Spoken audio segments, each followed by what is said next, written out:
Look at know, all.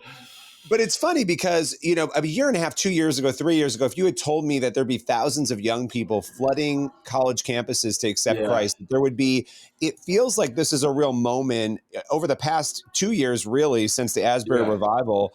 What is it like for you to reflect on that? What goes through your heart when you think about the work you do trying to inspire people and what we're Yeah. seeing happen? Yeah, look, my hope is that songs like World on Fire, which is really talking about revival of your own soul. And what you realize, I think a lot of times when people talk about the word revival, I think that they think about it like for everyone else. And that it's always about like, well, it's for young people, it's for this. No, no, no, no. Start with yourself.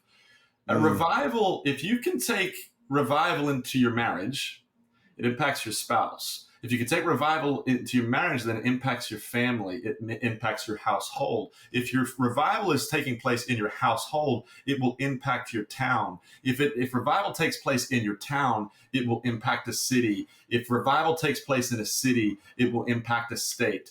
Don't start with a state or a nation first. Start with yourself and who you are individually. And so when it comes to young people, man, I couldn't be more proud. I couldn't be. It shows you the level of desperation and hunger. We've tried at this point. The youth have tried everything else. And the reason why they're coming back to Jesus is because they're literally, I'm speaking to these people saying, I've literally tried everything else and everything else is hopeless. I need something that is real, that is true. Thank God for the youth. Because if it wasn't for the youth, it would not prick some of it. If we're talking about us being a little older now, it wouldn't prick the hearts of us maybe in a generation that goes a little bit ahead of them in the same way. The youth just take things like children. Is it real or is it not? I want the real thing. yeah, I love that.